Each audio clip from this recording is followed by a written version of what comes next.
આજે આપણે બનાવશું આજે આપણે બનાવશું સેન્ડવિચ. સેન્ડવિચનું નામ છે કોર્ન પાલક ચીઝ પનીર સેન્ડવિચ. તો એના માટે હું તમને આગળની પ્રોસેસ બતાવું છું, કેવી રીતે આપણે બનાવશું એનું બધું. એટલે આપણે આની અંદર મૂક્યું છે લગભગ 1 ચમચી જેટલું બટર મૂક્યું છે.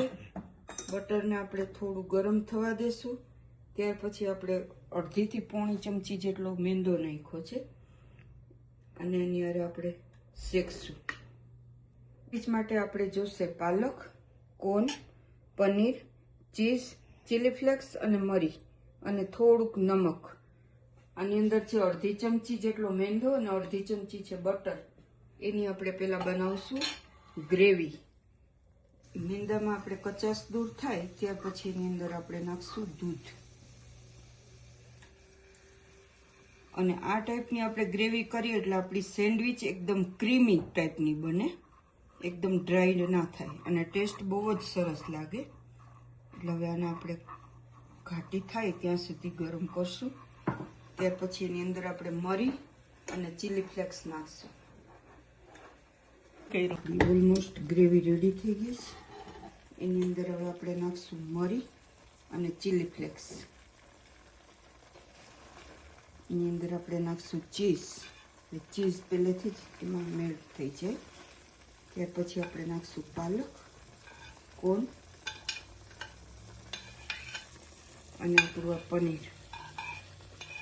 બધું નાખી અને એને એકદમ મિક્સ કરી નાખશું.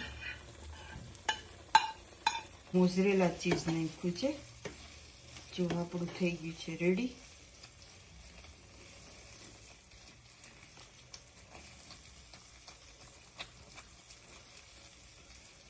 તમારે ચીલી ફ્લેક્સનો વધારે ટેસ્ટ ભાવતો હોય તો તમે વધારે નાખી શકો, પણ બાળકો માટે બનાવતા હોય એટલે થોડું ઓછું નાખ્યું છે.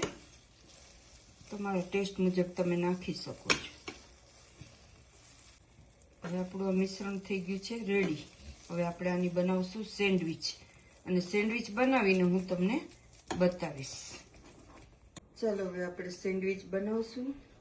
થોડુંક જ એમાં ઘી અથવા માખણ લગાડી પછી આ સ્ટફિંગ આપણે એમાં ભરશું અને ત્યાર પછી હું એને ટોસ્ટરમાં મૂકીશ અને તમને બતાવું.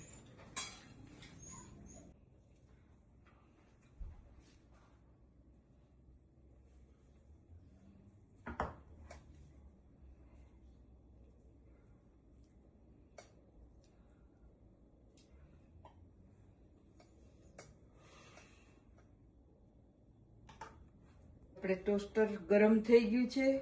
એની અંદર આપણે મૂકશું સેન્ડવિચ. પછી બની જાય ત્યાર પછી હું તમને પાછું બતાવું. આપણી સેન્ડવિચ થઈ ગઈ છે રેડી બેક થઈને. તો તમે જોઈ શકો છો લુક લાઈક આવી લાગશે અને ટેસ્ટમાં એકદમ સરસ લાગે છે. તો તમે પણ બનાવજો. તમને કેવી લાગી કોમેન્ટ કરજો, શેર કરજો અને સબસ્ક્રાઈબ કરજો. તો ચાલો બધાએ સેન્ડવિચ ખાવા સોસ સાથે.